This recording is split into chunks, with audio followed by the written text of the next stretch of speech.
오늘 우리가 함께 나눌 말씀은요, 열왕기상 12장 말씀입니다. 열왕기상 12장 25절에서 33절까지 말씀입니다.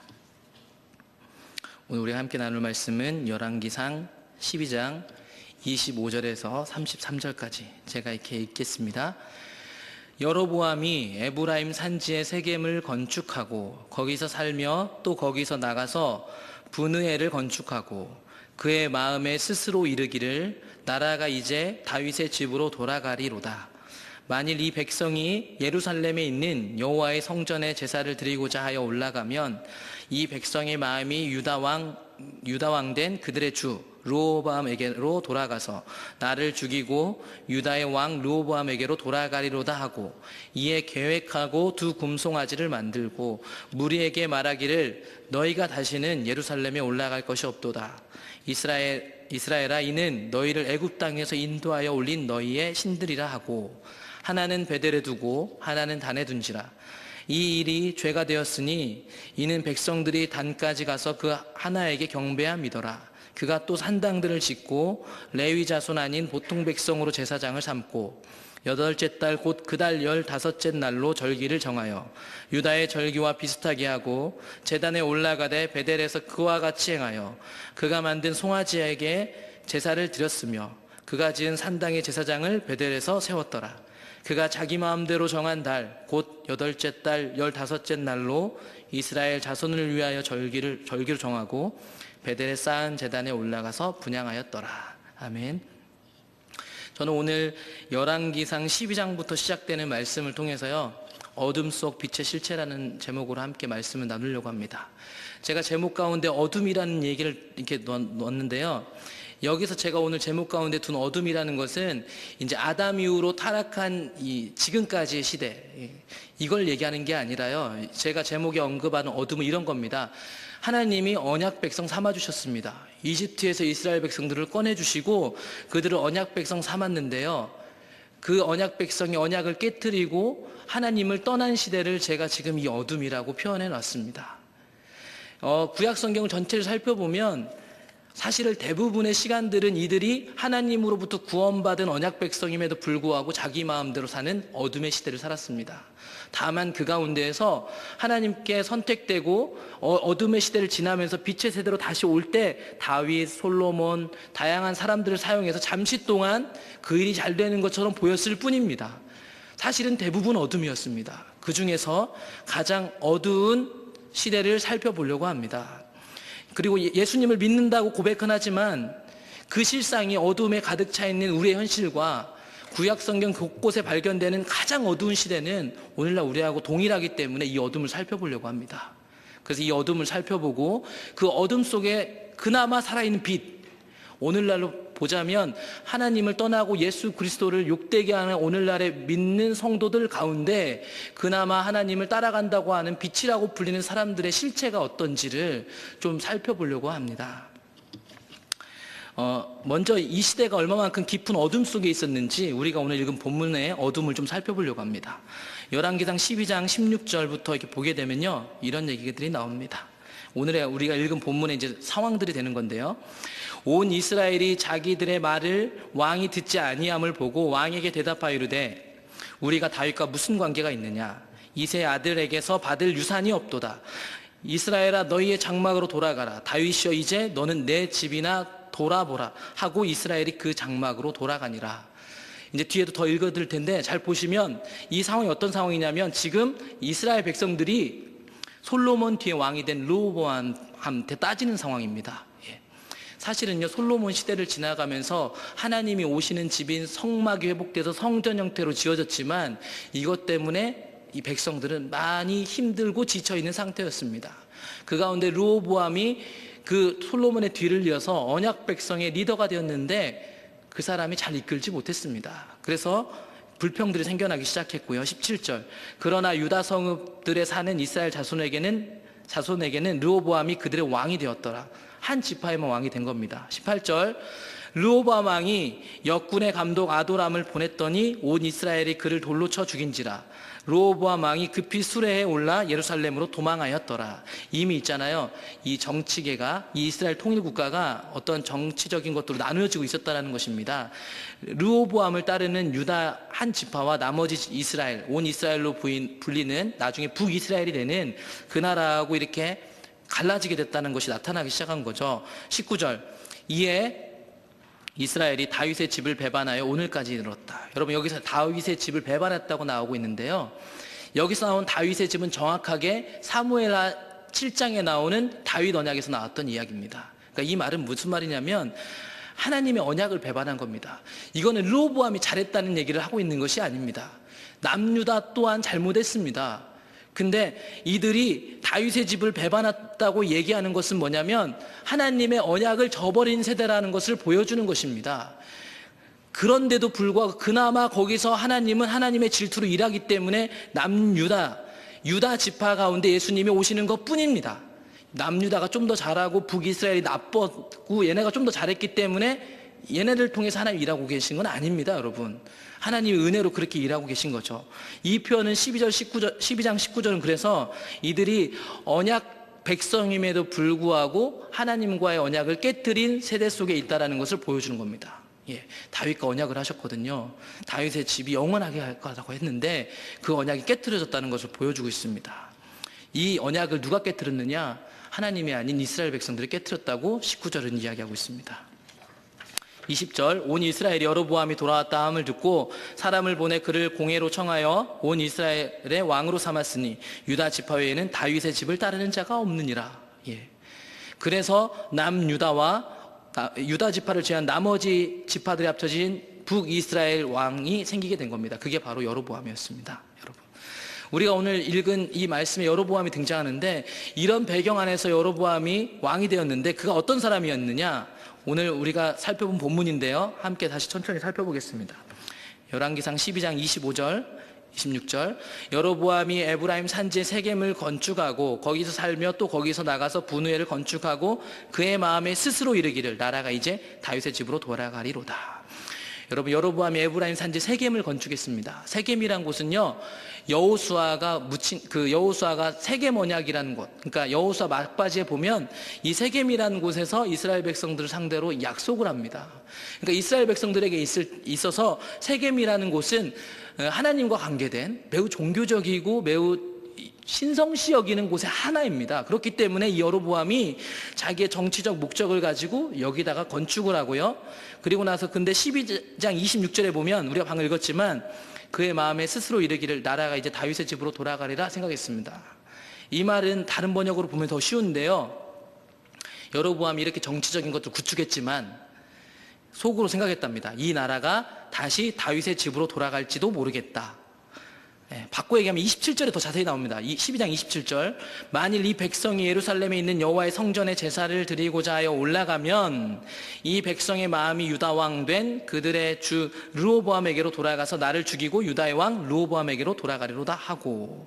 그러니까 북이스라엘로 나눠졌지만 그래서 수도를 거기다 정하고 이렇게 정치적인 세력들을 구축하지만 결국 이스라엘 백성들은 언약 백성이기 때문에 여호와라는 이름이 중요했습니다.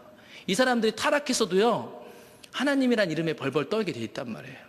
오늘날 여러분, 우리가 교회를 다니고 있잖아요. 심지어 썬데이 크리스천한테도요, 교회 나오지 말라고 하면 교회 못 나올 사람 몇 안 될걸요? 그만큼 용기 있는 사람 없습니다. 이 시대도 사실 하나님 완전히 떠나 있는 시대인데요. 이들 안에서 종교 행위는 매우 중요하게 여겨졌던 겁니다. 그들에게 있어서 그들이 언약 파기 시대를 살고 있었지만 하나님 그분은 여전히 두려운 대상이었다는 것입니다. 그들이 그렇게 살진 않았지만요. 그래서 여로보암이 생각하기에 그들이 유일한 성전인 솔로몬 성전, 그 예루살렘으로 갈까봐 조마조마하고 있는 겁니다. 이제 나라가 나눠졌는데 이 나라를 유지하기 위해서 자기가 술수를 써보지만 이것 때문에 결국 무너질 것을 알고 그가 어떤 일을 벌이냐면 28절. 이에 계획하고 두 금송아지를 만들고 무리에게 말하기를 너희가 다시는 예루살렘에 올라갈 것이 없도다. 이스라엘아, 이는 너희를 애굽 땅에서 인도하여 올린 너희의 신들이라 하고. 그래서 이가 뭐 하냐면 우상을 만듭니다, 여러분. 근데 이 장면을 잘 보시면 어디서 많이 본 장면입니다. 다시 한번 제가 읽어드릴게요. 이에 계획하고 두 금송아지를 만들고 무리에게 말하기를 너희가 다시는 예루살렘으로 올라갈 것이 없도다. 이스라엘아, 이는 너희를 애굽 땅에서 인도하여 올린 너희의 신들이다. 이렇게 얘기를 하고 있습니다. 여러분, 이 얘기는요, 어디서 나왔냐면 정확하게 출애굽기에서 등장했던 얘기입니다. 여러분, 출애굽기 32장 4절에 보면 똑같은 말이 나옵니다.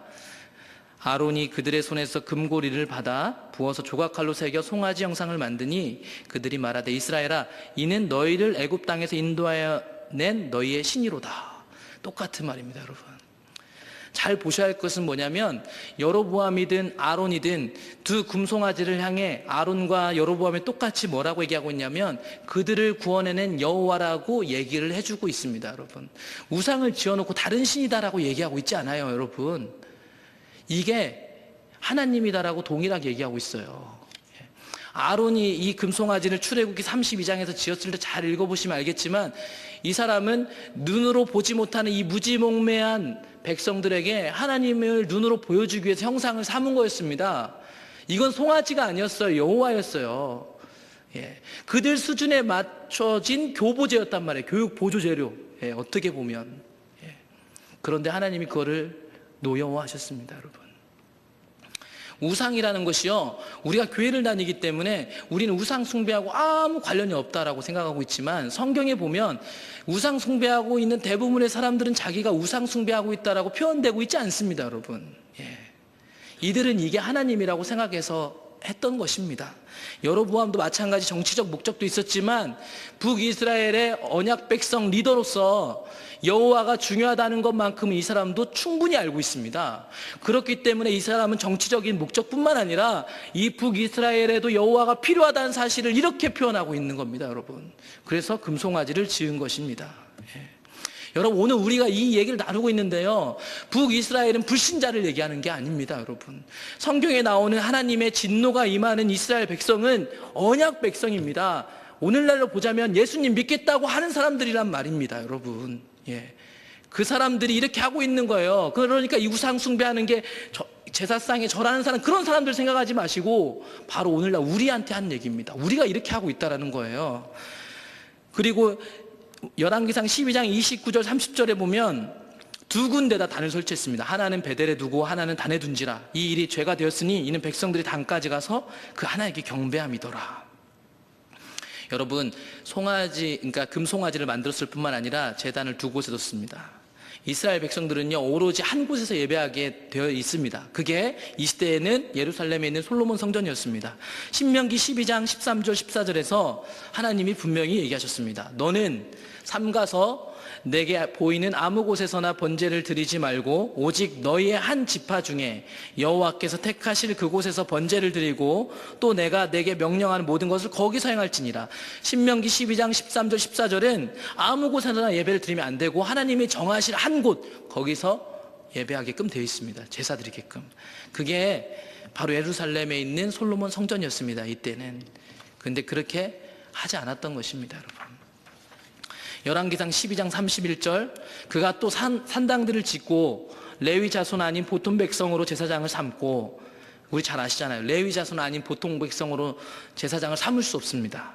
8째 달 곧 그 달 15째 날로 절기를 정해서 유다의 절기와 비슷하게 하고 제단에 올라가서 베델에서 그와 같이 행하여 그가 만든 송아지에게 제사를 드렸으며 그가 지은 산당의 제사장에게 제사장을 베델에서 세웠더라. 그가 자기 마음대로 정한 달 곧 8째 달 15째 날로 이스라엘 자손을 위하여 절기로 정하고 베델에 쌓은 제단에 올라가서 분향하였더라. 여러분, 이 12장 33절 얘기합니다. 그가 자기 마음대로 정한 달. 지금 위에 있는 건 다 자기가 마음대로 정한 거였습니다. 그런데 여러분, 이 여로보암이요, 하고 있는 말을 잘 보시란 말입니다. 이 사람이요, 좋은 목적에서 하고 있는 거라고요. 어차피 분단됐어요. 여러분, 나라가 분단됐어요. 이 이스라엘 백성 가운데 이들의 종교심을 채워줄 이스라엘의 성전이 없어요. 여로보암 입장에서 보면 정치적 목적도 숨겨져 있지만 이스라엘에겐 누구보다 여호와를 찾는 통로가 필요했습니다. 그러니까 이 사람이 이렇게 지으면서 이게 니네들 여호와 하나님이야, 이렇게 얘기를 할 수 있는 겁니다. 그게 이스라엘 백성들 눈에는 좋아 보였을지 모르겠습니다. 그런데 그것은 철저하게 여로보암 자기 마음대로 나온 것이었습니다. 마치 사사시대 때 그때 이스라엘의 왕이 없었기 때문에 사람들이 각각 자기 소견에 옳은 대로 행했던 것처럼 구약 성경에 나오는 어둠의 시대마다 이 똑같은 일들이 반복되기 시작했습니다. 여러분, 오늘 제가 이 말씀을 드리는 것은 우리가 오늘 보는 이 본문의 상황이 깊고 깊은 어둠의 상태에 놓여 있다는 것입니다. 그들이 언약 백성인데 하나님을 떠난 시대라는 것을 명백히 지금 보여드리는 것입니다. 그러면 이 성경을 잘 보시면 언약 백성인데 하나님을 떠난 그 어둠의 시대마다 누가 등장하냐면 하나님의 대리자들이 등장합니다. 소위 하나님의 사람이라고 하죠. 그래서 열왕기상 13장 1절에 보면 정확히 이 문맥 속에서 이스라엘 백성을 돌이키게 하려고 하나님의 사람이 등장합니다. 우리 이 하나님의 사람이 어떤 사람인지 좀 살펴보겠습니다. 13장 1절부터 천천히 함께 좀 읽어보겠습니다. 보라, 그때 하나님의 사람이 여호와의 말씀으로 말미암아 유다에서부터 베델에 이르니 마침 여로보암이 제단 곁에 서서 분향하고 있었습니다. 이렇게 하면 안 되는데요. 2절, 하나님의 사람이 제단을 향하여 여호와의 말씀으로 외쳐 이르되 제단아 제단아, 여호와께서 이와 같이 말씀하시기를 다윗의 집에 요시아라 이름하는 아들을 낳으리니 그가 내 위에 분향하는 산당 제사장을 내 위에서 제물로 바칠 것이요 또 사람의 뼈를 내 위에서 사르리라 하셨느니라 하고 예언한 것입니다. 3절, 그날에 그가 징조를 들어 이르되 이는 여호와께서 말씀하신 징조라. 제단이 갈라지며 그 위에 있는 재가 쏟아지리라 하며, 이 예언이 맞다라는 것을 징조로 보여주겠다고 했습니다. 제단이 갈라질 거라고 얘기했어요. 4절, 여로보암 왕이 하나님의 사람이 베델에 있는 제단을 향하여 외쳐 말함을 들을 때 제단에서 손을 펴서 여로보암이 그를 잡으라 하더라. 그를 향하여 편 손이 말라 다시 거두지 못하며. 하나님의 사람이 여호와의 말씀으로 보인 징조대로 제단이 갈라지며 재가 제단에서 쏟아졌습니다. 여러분, 언약 파기 시대에 이런 일들이 하나님의 사람을 통해서 이루어지고 있습니다. 그러니까 이 하나님의 사람은 이 시대 속에서 빛으로 활동하고 있는 사람이 맞습니다. 여러분, 실제로 이 사람이 예언한 대로 나중에 가면 이루어질 뿐만 아니라 지금 그 나중에 보자 이것도 아니고 실제로 제단이 갈라지면서 이 사람의 예언자적 사명이 성취되고 있습니다. 좀 계속 볼까요? 13장 6절, 왕이 하나님의 사람에게 말하여 이르되 청하건대 너는 나를 위하여 내 하나님 여호와께 은혜를 구하여 내 손이 다시 성하게 기도하라. 하나님의 사람이 여호와께 은혜를 구하니 왕의 손이 다시 성하도록 전과 같이 되니라. 게다가 왕이 다시 돌이켜서 선지자에게 낫게 달라니까 낫습니다. 여러분, 계속 좀 보겠습니다. 13장 7절, 왕이 하나님의 사람에게 이르되 나와 함께 집에 가서 쉬라. 내가 내게 예물을 주리라. 그에 상한 대가를 해주겠답니다. 여러분, 8절, 하나님의 사람이 왕께 대답하되 왕께서 왕의 집 절반을 내게 준다 할지라도 나는 왕과 함께 들어가지도 아니하고 이곳에서는 떡도 먹지 아니하고 물도 마시지 아니하리니 이는 곧 여호와의 말씀이 내게 명령하여 이르시기를 떡도 먹지 말며 물도 마시지 말고 왔던 길로 되돌아가지 말라 하셨음이니이다 하고, 이에 다른 길로 가고 자기가 베델에 오던 길로 되돌아가지 아니하니라. 여러분, 이 사람이 먹고 마시지 않은 이유가 뭐냐면 하나님이 그렇게 하라고 했기 때문입니다. 그리고 왔던 길로도 가지 말라고 했습니다. 이 일이 왜 그랬는지 사실은 알지 못하겠지만요, 이 패역한 시대에 하나님의 사람으로 세워졌던 이 사람은요, 하나님의 능력만 행하고 이제 피하게끔 하나님이 하셨는데요, 이때부터 정말 이상한 이야기가 등장합니다. 13장 11절, 하나님의 말씀대로 이 선지자가 왔던 길로도 안 가고 하나님 뜻대로 오지 않았던 길로 다시금 돌아가고 있는데 누구를 만나냐면 13장 11절, 베델에 한 늙은 선지자가 살더니, 여러분 여기서 선지자입니다. 방금 하나님의 사람도 선지자고요, 이 사람 선지자입니다. 베델에 한 늙은 선지자가 살더니 그의 아들들이 와서 이날에 하나님의 사람이 베델에서 행한 모든 일을 그에게 말하고 또 그가 왕에게 드린 말씀도 그들의 아버지에게 말한지라. 그러니까 하나님의 사람이 여로보암 왕, 이 타락한 시대에 이 능력 행사한 거를 늙은 선지자에게 아들들이 알려준 겁니다. 소문을 듣고. 12절, 그들의 아버지가 그들에게 이르되 그가 어느 길로 가더냐 하니 그의 아들들이 유다에서부터 온 하나님의 사람의 간 길을 보았습니다. 그래서 그가 그의 아들들에게 이르되 나를 위하여 나귀 안장을 주라. 그들이 나귀 안장을 지우니 그가 타고 하나님의 사람을 뒤따라가서 상수리 나무 아래에 앉은 것을 보고 이르되 그대가 유다에서 온 하나님의 사람이냐? 대답하되 그러하다. 그래서 이 늙은 선지자가요, 베델의 늙은 선지자가 지금 이 젊은 하나님의 사람을 만납니다. 여러분, 이 사람을 베델의 늙은 선지자라고 지금 기록하고 있는데요. 베델은 지금 여로보암이 우상 숭배하도록 세워놓은 곳입니다, 여러분. 예. 그런데 이 선지자는 뭘 하고 있었을까요? 선지자인데, 여러분. 선지자면요, 하나님 뜻대로 이 하나님의 사람이 한 것처럼 했었어야 돼요. 이제 뒤에 가면 되게 이상한 이야기들이 많이 등장합니다. 주석가들도 다양하게 해석하는데요. 좀 더 읽어보면서 얘기할게요. 15절. 그가 그 사람에게 이르되, 늙은 선지자가 이제 하나님의 사람에게 얘기하는 겁니다. 나와 함께 집으로 가서 떡을 먹자. 이렇게 얘기를 합니다. 그랬더니 똑같은 얘기를 여로보암한테 했던 얘기를 똑같이 하는 겁니다. 나는 그대와 함께 못 갑니다. 그리고 떡도 마시지 말고 물도 마시지 말고 하나님이 왔던 길로 가지 말라고 했어요. 이렇게 얘기를 합니다. 그랬더니 13장 18절. 그 늙은 선지자가 하나님의 사람에게 얘기합니다. 나도 그대와 같은 선지자라. 맞죠? 그러면서 예언하는 겁니다. 선포하는 거예요. 선지자적 선포. 천사가 여호와의 말씀으로 내게 이르기를 그를 내 집으로 데리고 돌아가서 그에게 떡을 먹이고 물을 마시게 하라 하였느니라 하니 이는 그 사람을 속임이라. 그래서 19절. 이에 그 사람이 그와 함께 돌아가서 그의 집에서 떡을 먹으며 물을 마셨습니다. 여러분, 여기서 이는 그 사람을 속였더라 이 말 때문에 많은 주석가들이요 다양한 해석들을 해놓습니다. 왜냐하면 13장을 다 읽어봐도 이 사람이 왜 속였나를 알 수가 없거든요. 그래서 어떤 사람은 아마도 베델의 이 선지자는 자기가 해야 될 그 사명, 그걸 하지 못한 아픔을 갖고 있었던 사람이다, 뭐 다양한 얘기들이 있습니다. 근데 제가 개인적으로 13장을 묵상하면서 느낀 건 뭐냐면 그 사람이 속였는데 사실은 저는 이 사람이 그 사실을 속였다는 사실도 몰랐다고 보는 게 훨씬 옳다고 봅니다. 왜냐하면 뒤에 같이 읽어가겠지만 이 늙은 선지자가요 자신의 이 속임으로 인해서 이 하나님의 사람이 죽자 슬퍼합니다. 웁니다. 그리고 자기 죽거든 거기 같이 묻게 해달라고 합니다. 여러분, 제가 오늘 여러분들과 이 말씀들을 보면서 나누려고 하는 게 뭔지 아십니까? 우리 시대가 사사기, 말라기 이런 어둠의 시대라고 우리 모두 얘기합니다. 그 가운데 살아가고 있는 빛이라 불리는 그나마 하나님 쫓아가는 저와 여러분들이 어느 수준인지 보자는 거예요 지금. 심지어 제단을 갈라고 엄청난 예언을 했습니다. 그런데 여로보암 왕의 이야기도 거절하고 담대하게 나왔던 하나님의 선지자가 또 다른 선지자를 통해서 속임 당합니다. 여러분, 이 사람 왜 속였나는 주목하지 않더라도요 이 시대에 활동했던 선지자들이요 분별력이 없었어요. 근데 분별력이 없어도 무슨 일이 일어난 줄 아십니까? 제단을 가르기도 한다는 얘기입니다. 여러분, 마시고 나서 계속 좀 보겠습니다. 13장 20절. 먹고 났더니 그들이 상 앞에 앉아 있을 때 여호와의 말씀이 그 사람을 데려온 선지자, 늙은 선지자겠죠, 베델의 늙은 선지자에게 임했습니다. 21절. 그가 유다에서부터 온 하나님의 사람을 향하여 외쳐 이르되 여호와의 말씀에 내가 여호와의 말씀을 어기며 내 하나님 여호와께서 내게 내리신 명령을 지키지 아니하고 돌아와서 여호와가 너더러 떡도 먹지 말고 물도 마시지 말라 하신 곳에서 떡을 먹고 물을 마셨으니 내 시체가 내 조상들의 묘실에 들어가지 못하리라 하셨느니라 하니라. 여러분, 좀 전까지 하나님이 먹고 마시라고 얘기했던 늙은 선지자가 밥 먹고 나서요 또다시 예언자적 선포를 하는데 그게 뭐냐면 네가 하나님 뜻을 어겼기 때문에 죽을 거야 라고 얘기하고 있습니다. 다중인격도 아니고 이게 무슨 일입니까 여러분.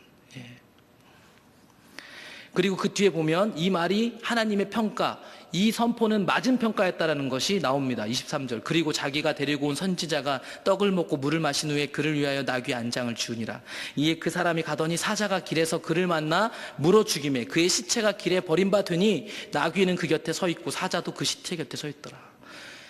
하나님 말씀대로 사자가 이 하나님의 사람, 이 젊은 하나님의 사람 물어 죽였습니다.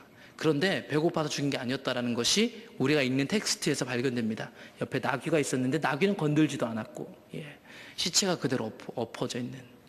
그러니까 이거는 정확하게 하나님의 진노가 그들에게 임했다라는 것입니다, 여러분. 이 이야기를 듣고요, 이 늙은 선지자가요, 이 소문을 듣고 빨리 찾아갑니다, 여러분. 그 13장 29절 보겠습니다. 열왕기상 13장 29절. 늙은 선지자가 하나님의 사람의 시체를 들어 나귀에 실어가지고 돌아와 자기 성읍으로 들어가서 슬피 울며 장사했습니다. 장사해줬습니다, 이 사람이. 곧 그의 시체를 자기의 묘실에 두고 오라 내 형제여 하며 그를 위하여 슬피 울었습니다. 31절 32절도 읽어보시면 이 사람이 슬퍼한 것이 나옵니다. 이 사람이 왜 속였는지에 대한 내용들을 성경이 기록하고 있지 않습니다.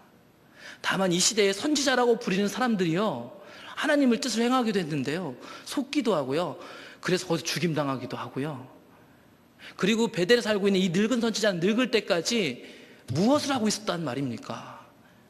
여러분, 이 출애굽기를 지나고 왕정시대가 가까우면 이 이스라엘 백성들이 하나님 뜻대로 가고 있는지 안 가고 있는지를 우리는 텍스트를 통해서 어떻게 발견할 수 있냐면, 하나님의 사람이라고 불리는 선지자가 왕하고 가깝게 지내는가, 아니면 선지자하고 왕하고 멀리 지내는가, 이 상황을 잘 보시면 이 왕이 하나님 뜻대로 언약 백성을 이끌어 가고 있다, 그렇지 않다가 나오게 돼 있는데요, 보시는 것처럼 이 선지자들이 이스라엘 백성의 왕과 매우 멀리 있었다는 것을 알 수 있습니다.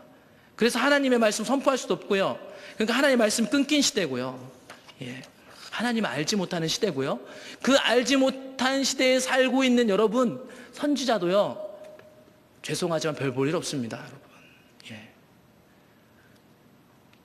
별 볼 일 없습니다. 좀 더 계속 볼까요? 열왕기상 13장 33절에 보면 이런 일이 있었는데도 불구하고 여로보암은요, 계속해서 그 악행을 행합니다. 여로보암이 이 일 후에도 그의 악한 길에서 떠나 돌이키지 아니하고 다시 일반 백성을 산당의 제사장으로 삼았습니다. 누구든지 자원하면 그 사람을 산당의 제사장으로 삼았습니다. 이 일이 여로보암 집에 죄가 되어 그 집의 땅 위에서 끊어져 멸망하게 되었습니다. 여러분, 아무리 예언이 성취되고 기적이 보여져도 타락한 깊은 어둠 속에 살아가고 있는 언약 백성은 고집스러워서 웬만하면 절대로 돌이키지 않습니다. 여러분, 여러분, 돌이키는 게 우리 마음대로 될 것 같습니까? 절대로 되지 않습니다. 그랬다면 이 구약의 긴 역사 속에서 많은 사람들이 돌이켰어야 되는데 이들은 끝까지 돌이키지 않았습니다. 여러분, 이 여로보암 왕하고 비슷한 시대, 아니 이 여로보암 왕보다 더 악한 시대가 또 몇 장 뒤에 등장하는데 그게 아합 시대거든요. 근데 아합 시대를 하나님이 어떻게 평가하고 있냐면, 여로보암의 죄를 따라 행하는 것을 오히려 가볍게 여겼다고 열왕기상 16장 30절부터 33절까지 이야기하고 있습니다. 그러면 아합 시대는 여로보암 시대보다 더한 깊은 어둠 속에 빠져있던 시대입니다. 여러분, 이 시대가 어땠는지 또 잠시 살펴보겠습니다. 여러분, 근데 열왕기상 16장 30절, 31절, 32절, 33절은 아합 시대의 패역함을 설명하고 있는데요, 바로 그 패역함을 설명한 뒤에, 바로 뒤에 16장 34절에서 무슨 얘기를 하고 계신지 아십니까? 16장 34절 보십시오. 우리 함께 읽어보겠습니다. 시작. 그 시대에 베델 사람 히엘이 여리고를 건축하였는데 그가 그 터를 쌓을 때에 맏아들 아비람을 잃었고 그 성문을 세울 때에 막내 아들 수굽을 잃었으니 여호와께서 눈의 아들 여호수아를 통하여 하신 말씀과 같이 되었더라. 여러분, 잘 보십시오. 지금 16장 33절까지 무슨 얘기했냐면, 아합이 여로보암의 죄를 가볍게 여기는 죄악의 시대라고 얘기했습니다. 근데 바로 그 뒤에 생뚱맞게 이 말이 등장하는데요, 이 말이 무슨 말인 줄 아십니까? 16장 34절 보십시오. 그 시대에, 그러면 이게 지금 아합 시대입니다. 깊은 어둠 시대에 이런 일들이 성취됐다고 얘기했는데, 이 일이 왜 성취됐냐면 34절, 여호와께서 눈의 아들 여호수아를 통하여 하신 말씀과 같이 된 겁니다. 이걸 좀 더 바꿔 얘기할까요? 여호와께서 눈의 아들 여호수아와 하신 약속을 지킨 거다, 이렇게 얘기하고 있습니다. 여러분, 이런 상황들이 문맥에서 뭘 보여주냐면, 패역한 시대 속에서 누가 일하고 계시냐면 하나님이 일하고 계세요. 생뚱맞은 것 같지만 여러분, 저 앞에 있는 내용입니다. 저 앞에 있는 내용인데, 이 깊은 어둠 속에서도 하나님이 일하고 계십니까? 안 하고 계십니까? 하고 계십니다. 앞서 우리가 봤잖아요. 이 하나님의 선지자요, 제단을 가르고 예언할 수 있었던 거요, 하나님이 일하고 계셨기 때문입니다. 이 사람이 대단해서 그런 게 아니에요. 여러분, 이 사람이 하나님 잘 쫓아갔기 때문에 이 어둠의 시대 때 이 사람이 들었어렸냐? 아니요. 깊은 어둠의 시대 때는 항상 어떤 일이 일어났었냐면, 절대로 쓰임받을 수 없을 우리의 존재가 하나님의 질투 때문에 그나마 있는 사람들을 사용하는 겁니다. 여러분, 여러분, 어둠 속에 빛이라고 자부심이 가득하십니까? 우리 현실을 잘 보십시오. 여러분, 삶에서 하나님과 동행하고 계십니까? 이 시대 한국교회는 완전히 어둠에 놓여 있습니다. 여러분, 완전히 깊은 어둠. 그 가운데 하나님 좀 쫓아간다고 우리가 빛이 된 것 같습니까?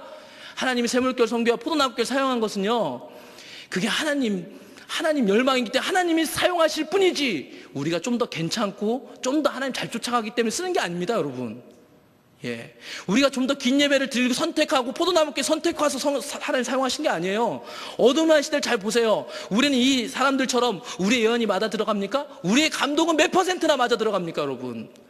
우리는 이 시대보다 더 하나님을 떠난 시대에 살고 있는데 우리가 빛의 자녀다라는 근거 없는 자신감, 예. 우리 안에 있는 그 빛의 자녀라는 자신감은 오직 예수 그리스도 십자가 안에서만 나오는 겁니다, 여러분. 우리를 통해서 어떤 일이 되어지고 사람들이 모여지고 사람들의 감동을 받고 은혜를 받고 돌이킵니까? 그건 이 시대를 향한 여전히 하나님의 뜻이 있기 때문에, 이 시대를 향해서도 여전히 하나님의 약속이 있기 때문에 하실 뿐이지 우리가 잘하기 때문에 그런 거 아니라는 얘기입니다, 여러분. 예. 계속해서 볼까요? 아합 시대는 대표적인 선지자가 또 한 명 나옵니다. 그게 누구냐면 엘리야입니다.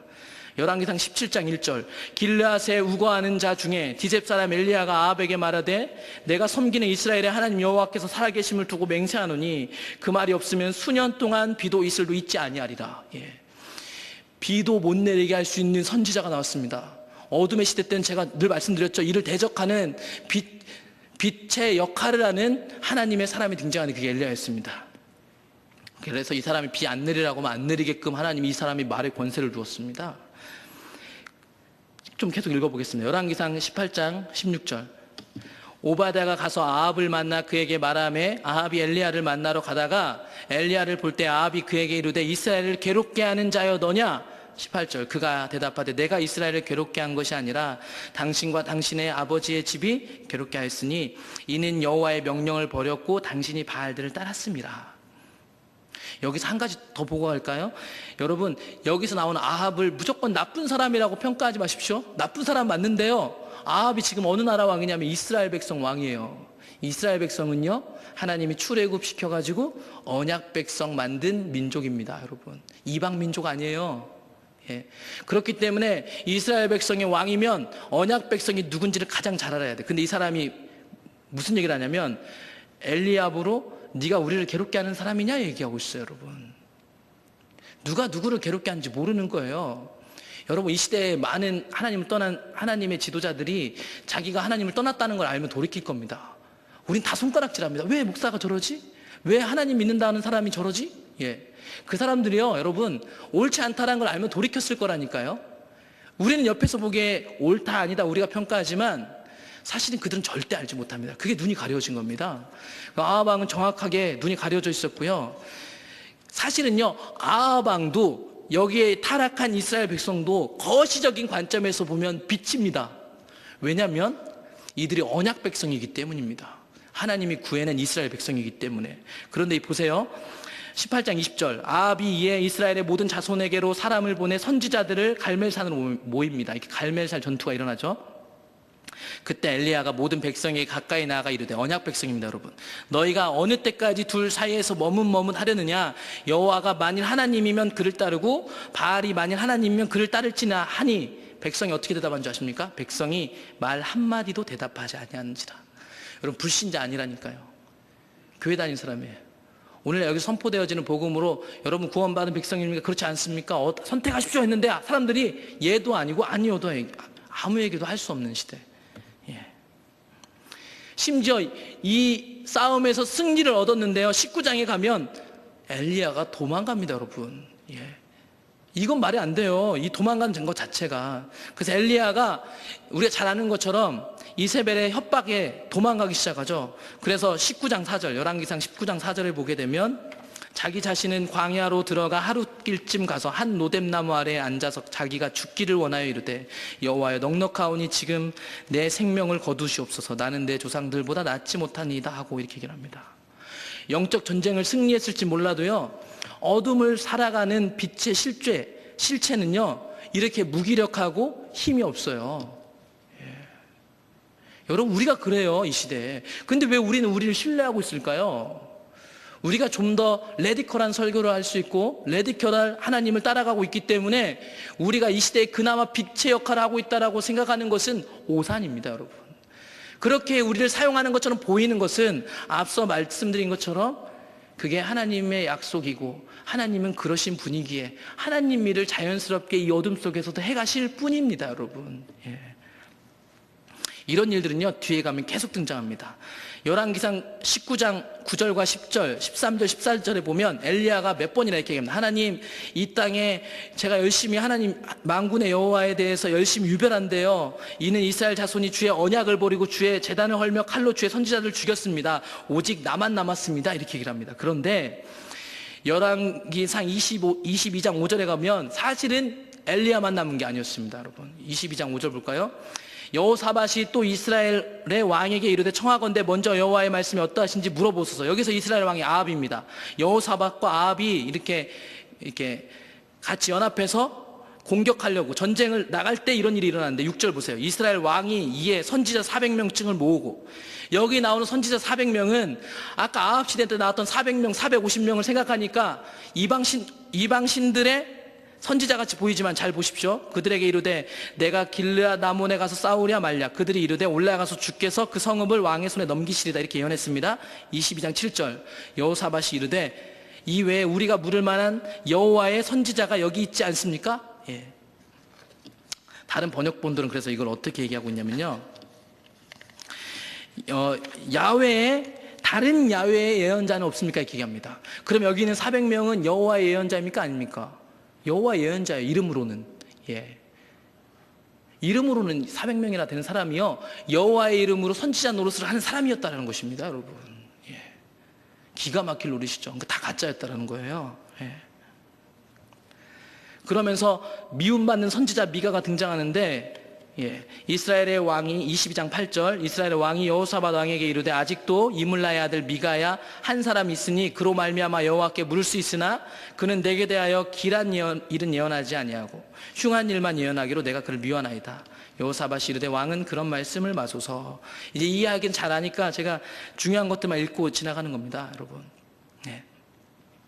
그런데 22장 10절에 보면 엘리야가 바알 선지자와 아세라 선지자하고 대결했던 장면하고 비슷한 장면이 등장합니다. 22장 10절 이스라엘 왕과 유다의 여호사밧 왕이 왕복을 입고 사마리아 성문 어기 광장에서, 여러분 다 모일 수 있는 곳입니다. 광장에서 각기 왕자에 앉아있고 모든 선지자가 그들의 앞에서 예언을 하고 있습니다. 400명이. 지금 여기 광장에는 왕만 있는 게 아니라 예언자도 있고요, 이스라엘 백성들이 있는 겁니다. 22장 11절 그나아나의 아들 시드기야는 자기를 위하여 철로 뿔들을 만들어 가지고 말하되 여호와의 말씀이 왕이 이것들로 아람 사람을 찔러 진멸하리라 하셨다고 얘기하고 있습니다. 이게 이 400명들의 대부분의 여론이었습니다. 그게 하나님 뜻이라고. 그래서 22장 12절 모든 선지자도 그와 같이 예언하여 이르기를 길르앗 라못으로 올라가소서 이렇게 얘기했다고 얘기합니다. 그래서 미가야를 부르러 간 사신이 이렇게 얘기합니다. 22장 13절 이 사람도 언약 백성이에요. 다 이스라엘 백성들. 미가야를 부르러 간 사신이 선지자들의 말이 하나같이 왕에게 길하게 얘기했으니까, 좋게 얘기했으니까 당신도 그렇게 얘기하세요 이렇게 얘기를 합니다. 그랬더니 미가야가 14절에서 여호와의 살아계심을 두고 맹세하노니 내게 말씀하시는 것 곧 그것을 내가 말하겠다고 얘기합니다. 그런데 15절 보세요. 이 왕에게 이르니 왕이 그에게 이르되 미가야야 우리가 길르앗 라못으로 싸우러 가랴 또는 말랴. 그가 왕께 이르되 올라가서 승리를 얻으소서. 여호와께서 그 성읍을 왕의 손에 넘기시리다. 거짓말 했어요, 거짓말. 뒤에 가면 다시 진실을 말해주지만 이 미가야가 왜 거짓말했는지도 사실 기록하고 있지 않습니다, 성경이. 그런데 지금까지 쭉 왔던 이 어둠의 시대의 문맥을 보면 어둠의 시대를 살아가는 빛의 사자라고 불리는 몇 안 남은 그 사람들의 경건조차도 이 정도 수준밖에 안 된다라는 것입니다, 여러분. 간곡한 얘기에 나중에 제대로 된 예언을 하죠. 그러면서 미가야가 하늘에서 벌어지는 이야기를 하죠. 여호와 앞에서 그 거짓 영들이 속인다 이렇게 하는 얘기들을 우리가 잘 아는 것처럼 하고 있습니다. 그러면서 22장 24절에 보면 이제 제대로 된 예언을 미가야가 하고 나서 그나아나의 아들 시드기야가 가까이 와서 미가야의 뺨을 치며 이르되 여호와의 영이 나를 떠나 어디로 가서 내게 말씀하시더냐. 자기도 여호와의 선지자라는 확신으로 얘기하는 겁니다, 여러분. 확신으로 얘기하고 있는 거라고요. 자기가 속이거나 정치에 결탁해서 하고 있는 게 아니에요, 이 사람. 이스라엘 언약 백성이라는 이름이요 그렇게 쉬운 이름이 아니에요. 오늘처럼 우리가 교회 다니는 것으로 숨길 수 있는 그런 정체성을 갖고 있는 백성이 아니란 말입니다, 여러분. 완전히 하나님을 모르는 시대라는 거죠. 그래서 25절, 미가야가 이르되 내가 골방에 들어가 숨는 그날에 보리라. 예. 그리고 참 예언을 했던 미가야는 27절에서 보는 것처럼 고생의 떡과 고생의 물을 먹으라고 해가지고 고생을 하게 됩니다. 그러면서 28절 미가야에게 얘기합니다. 미가야가 이르되 왕이 참으로 평안히 돌아오시게 될진데 여호와께서 이렇게 말씀하셨을 리가 없습니다. 이렇게 하면서 또 이르되 너희 백성들아 다 들을지어다. 이렇게 얘기했습니다. 백성들이 있었죠? 광장에 백성들이 있었던 겁니다. 대결이에요, 여러분. 예. 이 백성들은 도대체 뭘 한 겁니까? 다 눈이 어두워져 있습니다. 듣질 않습니다, 여러분. 참 신기한 건 뭐냐면 어둠의 시기마다 주류를 이루고 있던 사람들은 하나님을 떠난 사람이었습니다. 여러분, 우리가 좀 냉철하게 판단해서요, 이 시대를 어느 한 사람도 괜찮은 시대라고 얘기하는 사람이 없습니다, 여러분. 근데 우리가 주류를 이루고 있다면 우리가 하나님을 떠나 있는데도 불구하고 우리가 모여있기 때문에 하나님을 사랑한다고 착각할 가능성이 엄청 많다는 것입니다, 여러분. 하늘에 불을 내리고 비를 멈출 수 있는 사람도 두려워서 도망 다니는 그 어둠의 시대, 예. 하나님의 뜻을 선포하고 제단이 그 앞에서 갈라지게 할 수 있는 사람도, 예. 분별이 안 돼서 쓰러지는 시대, 그게 어둠의 시대입니다, 여러분. 저와 여러분들의 시대입니다. 이 시대는 아무것도 붙잡고 의지할 게 없습니다, 하나님 외에는. 예. 그런데 우리는요, 우리가 알고 있는 몇 가지 지식, 이론, 우리가 속한 공동체, 위원회, 내가 속한 조직에 대한 맹신을 하고 있습니다, 여러분. 우리가 정말 하나님 뜻대로 가고 있을까요? 우리가 한국교회가 이 어두운데 그나마 포도나무교회, 샘물교회를 선교를 사용하는 것이 우리가 자부심이 가질 만한 그런 것들이 아니에요, 여러분. 이 일들은 하나님이 하시는 일이기 때문에 되어지고 있는 거고, 거기서 우리는 따라가고 있는 정도입니다. 우리가 잘해서 이 일이 열려지고 있는 게 절대 아니에요. 자만한 마음을 버리셔야 됩니다.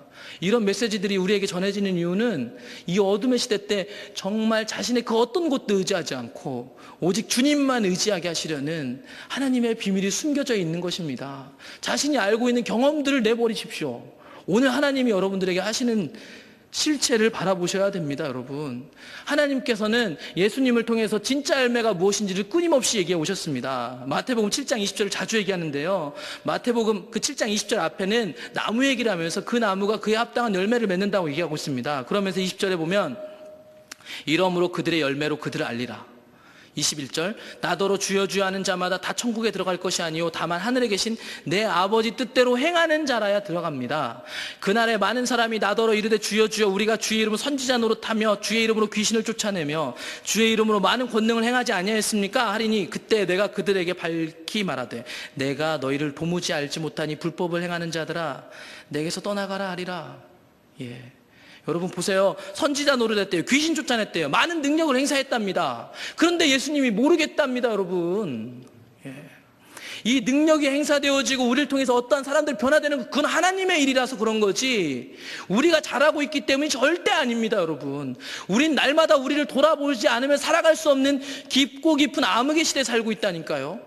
우리가 정해놓은 몇 가지를 해놓는다는, 우리는 다른 교회에서 우리가 정해놓은 몇 가지 하는 것에 대해서 비판하지만 우리도 똑같이 우리가 정해놓은 몇 가지를 합니다, 여러분. 순서에 맞춰서. 예. 우리도 별반 다르지 않습니다. 우리가 오늘도 주님 쫓아가지 않으면 교회가 만들어 놓은 어떤 거, 우리가 만들어 놓은 어떤 거에 그냥 휩쓸려 갈 뿐입니다. 예. 그건 자신의 안전, 예, 여럿이 모이면 안정감을 느끼잖아요. 그게 종교심이에요, 여러분. 우리가 그것에 끌려다니기 때문에 진짜 하나님의 생명을 알 수가 없는 겁니다. 그런 빛을 발할 수가 없습니다. 이 시대 하나님이 그런 사람들을 찾고 있는 겁니다. 어쩌면 우리는 이 다음에 부흥의 세대를 준비하는 깊고 깊은 어둠 속에 들어가고 있습니다.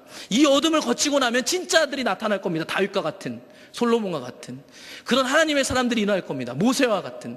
그러기 위해서는 이 깊은 어둠을 지나내야 되는데, 이 깊은 어둠을 지나가기 위해서는 우리의 정체성을 알아야 됩니다. 우리의 빛이긴 빛인데 이 시대 정신 속에서 묻혀서 가고 이 시대 정신 속에서 쓰러져가는 우리의 연약함을 고백해야 됩니다, 여러분. 자신을 신뢰하지 마십시오. 오직 십자가만을 신뢰해야 됩니다. 우리 공동체가 추구하는 본질을 추구하지 마시고 주님만 추구하십시오. 그게 하나님을 따라가는 일입니다, 여러분. 성경에 나오는 수많은 선지자들이 그렇게 하나님을 따라갔습니다, 여러분. 하나님이 우리에게 보시는 열매는 아버지 뜻대로 행하는 자입니다, 여러분. 우리는 아버지 뜻대로 행하고 있습니까? 여러분, 우리의 삶의 열매가 얘기해주고 있잖아요. 우리가 선택하는 것들이 얘기해주고 있고, 우리 자녀들이 우리의 거울처럼 우리의 신앙을 대변해주고 있습니다. 더 이상 멋있는 말로 다양한 자기의 마음에 맞는 말씀을 가지고 어떠한 심리학적인 걸 가지고 와서 우리의 지금 이 신앙 상태를 합리화하지 마십시오. 이 시대는 우리는 저를 포함한 우리 모두가 하나님을 완전히 떠난 시대입니다. 이 시대 하나님을 쫓아가는 우리가 이 정도란 말입니다. 어둠 속에 빛이라고 불리는 우리의 실체가 고작 이 정도입니다. 그렇기 때문에 오직 주님을 찾아야 되는 것입니다. 그래서 마태복음 7장 23절은 계속해서 24절 또 얘기합니다. 그러므로 누구든지 나의 이 말을 듣고 행하는 자는 그 집을 반석 위에 지은 지혜로운 사람 같으니, 이대로 사는 사람이 필요한 겁니다, 여러분. 비가 내리고 창수가 나고 바람이 불어 그 집에 부딪히되 무너지지 아니하나니 이는 주추를 반석 위에 놓은 까닭이요 나의 이 말을 듣고 행하지 아니하는 자는 그 집을 모래 위에 지은 어리석은 사람 같으니라. 비가 내리고 창수가 나고 바람이 불어 그 집에 부딪힘에 무너져 그 무너짐이 심하리라. 여러분, 근데 이 말씀을 하고 나서 28절 29절은 참 이상한 얘기가 나옵니다. 여러분 보세요. 28절 29절 읽어보겠습니다. 예수께서 이 말씀 마치심에 무리들이 그의 가르치심에 논란이, 이는 그 가르치시는 것이 권위 있는 자와 같고 그들의 서기관들과 같지 아니함이로라. 여러분, 이 위에서 무슨 얘기를 하고 있냐면 아버지 뜻대로 행하는 자 얘기를 하고 있어요. 여러분, 사복음서를 잘 보시면 알겠지만 예수님이요 저처럼 이렇게 강의 설교하지 않았어요. 예수님 설교는요 그들의 삶에 녹아 있어요. 같이 살았죠. 그들과 같이 살았을 뿐만 아니라 그들이 가장 알기 쉬운 얘기들, 목자와 양, 신랑과 신부, 유대인들 가장 천민까지도 알 수 있는 가장 쉬운 것들로 가르쳤습니다. 그런데 하나님 나라를 가장 명확하게 가르쳤죠. 이 사람도 놀랐습니다. 왜냐하면 그 당시에 바리새인 서기관들도 이 광해 설교로 구약 성경을 설교하면서 저보다 더 은혜를 끼치고 더 제대로 설명해 줬을 텐데, 그래서 그들도 은혜라는 것들을 어쩌면 하나님이 주신 감동이라는 걸 느꼈을지 모르겠는데요, 예수님이라는 사람 오셔서 아버지 뜻대로 행해야 된다, 가장 쉬운 것들을 사용하셨고 성경에 나오는 것 같지 않아서 마치 서기관들과 같지 않았는데 그의 말씀이 권위 있는 자 같이 들려왔습니다. 여러분, 그분은 사시는 분이었기 때문입니다. 여러분, 어떤 분이 그런 얘기를 하더라고요. 불신자들 상대하는데 예수님 얘기하지 말고 불신자들과 함께 이렇게 얘기를 나눠보십시오 하니까, 목사님 어떻게 그렇게 합니까? 이렇게 얘기하더라고요. 여러분, 제가 예수님을 부인하고 있는 겁니까? 이게 뭐 제가 자유주의자입니까? 불신자들하고요 밥 한 끼 먹고 그들하고 같이 살려면 십자가 복음 설명하고 예수님 설명해줘야만 그 얘기가 된다고요? 그만큼 우리가 타락한 겁니다, 여러분. 예수님이 말씀하셨던 본질을 모르는 겁니다. 본질은 십자가 복음 1, 2, 3 아는 게 아니에요, 여러분. 그 삶이 흘러나오는 거예요. 실제적인 거죠. 예수님도 욕하셨습니다. 과격한 사람들이 수도 없이 등장해요, 여러분. 우리가 뭔가 심각하게 왜곡하고 잘못하고 있는 게 엄청 많다는 것입니다, 여러분. 실제로 사는 거고요. 실제로 사는 것은 말로 하는 게 아닙니다, 여러분. 예수님 얘기 한마디도 안 하는데요, 그들이 예수님 믿고 싶어 하는 게 진짜 복음의 능력이 아닐까요? 예? 그게 성경이 말하는 생명 아닙니까? 우린 성령님 얘기하는데 왜 성령님의 그런 능력은 왜 인정하지 않는 것입니까? 성경에 말하는 생명은 흘러가게 되어 있습니다, 여러분. 마지막으로 레위기 말씀을 좀 읽으려고 하는데요, 이거는 말씀 올라오기 전에 이렇게 좀 말씀을 보면서 이렇게 비춰진 부분인데, 레위기 말씀을 보게 되면 레위기의 이런 부분에 대해서 이미 하나님께서 얘기하셨습니다. 레위기 26장 27장을 보게 되면 26장에 보면 그들이 언약 백성임에도 불구하고 하나님을 떠날 경우에 저주가 임할 것들에 대해서 이야기하고 있습니다, 여러분. 그래서 26장 36절부터 보게 되면 이런 얘기가 나옵니다. 26장 36절부터 보게 되면 천천히 한번 읽어보겠습니다. 너희 남은 자에게는 그 원수들의 땅에서 내가 그들의 마음을 약하게 하리니 그들은 바람에 불린 잎사귀 소리에도 놀라 도망하기를 칼을 피하여 도망하듯 할 것이요 쫓는 자가 없어도 엎드러질 것이라. 그들은 쫓는 자가 없어도 칼 앞에 있음같이 서로 짓밟혀 넘어지리니 너희가 원수들의 맞설림이 없을 것이오. 여러분, 이건 나중에요, 이들이 포로로 갈 것을 얘기하고 있는데, 이것은 언약 백성이 언제나 하나님을 떠나 있을 때 이런 일들이 나타날 거라는 것입니다. 여러분, 궁극적으로 포로로 갈 것을 얘기하지만, 이 시대가 세상의 포로가 되었을 때마다 나타날 하나님의 저주가 뭐냐면 원수들을 맞설 힘이 없는 겁니다. 여러분, 우리에게 하나님 뜻을 따라갈 여러분 힘들이 있습니까? 여러분들에게 오늘날 없습니다. 여러분, 자신하지 마십시오. 삶을 여러분 앞을 하나님 앞에 정직하게 보십시오. 우리는 힘을 잃었습니다. 너희가 여러 민족 중에서 망하리니 너희의 원수들의 땅이 너희를 삼킬 것이라. 이미 다 그렇게 됐습니다.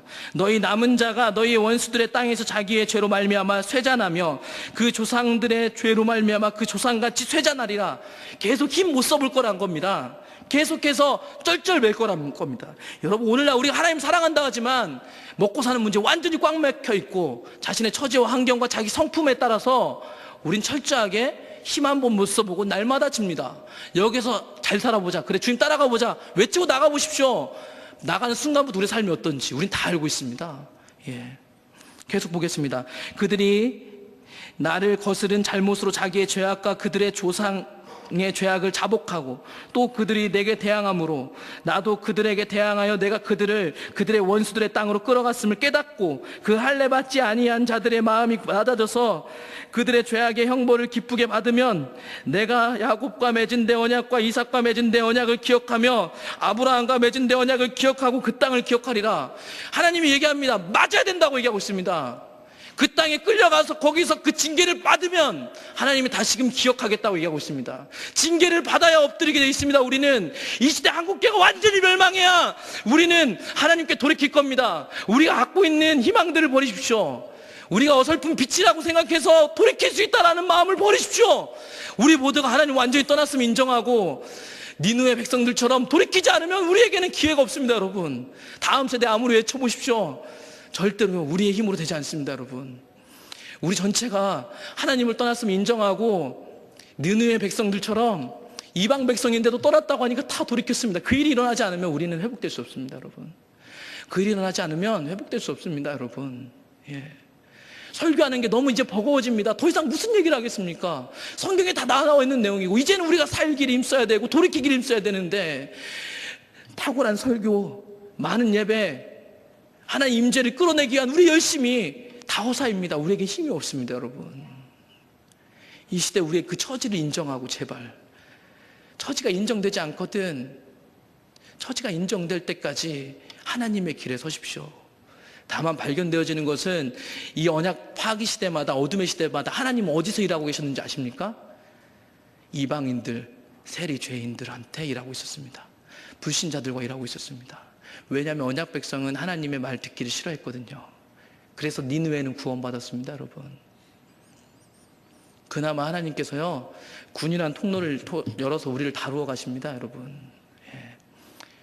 군선교는요 우리의 자원으로 되는 게 아니에요. 하나님 잘 십자가 본질을 모르는 그들과 연합해야 하는 일입니다. 근데 그들과 연합할 수 없으면 우리가 심히 교만한 것일 뿐입니다. 여러분, 그곳에서 군 질서의 딱딱함 속에서 우리를 다루시는 하나님 보시나요? 학군단 신우에 가서 수도 없이 자기 재정 쓰면서 자기 시간을 버리는 간사님들이 얼마만큼 그곳에서 하나님 발견하고 계신지 아십니까? 우리가 이 땅, 이 시대에 살아갈 유일한 방편은 우리의 죄악을 자복하고 우리가 저주받은 시대에 살고 있음을 알고 하나님께 심판받기를 기다리며 그분이 비추시는 그때 돌이키며 불신자들과 함께 사는 그것만이 이 시대 유일한 소망같이 제게는 보여집니다. 이런 흑암 속에 있는 그나마 빛처럼 보이는 우리가, 그나마 목회자하고 그나마 하나님 따라간다고 2시간, 3시간 예배하는 우리가 오늘 살펴본 이 정도라는 것을 아시고 이 깊은 어둠 속에서 주님을 찾기를 열망하는 마음들이 여러분들에게 회복되기 원하고, 그게 회복되려면 우리가 얼마만큼 떠나 있는지 보여줘야 할 텐데 하나님의 저주가 임해서 우리가 힘이 없고 쇠잔했다는 사실을 인정하시고 하나님께 끌려가시기를 축복합니다. 찬양하겠습니다.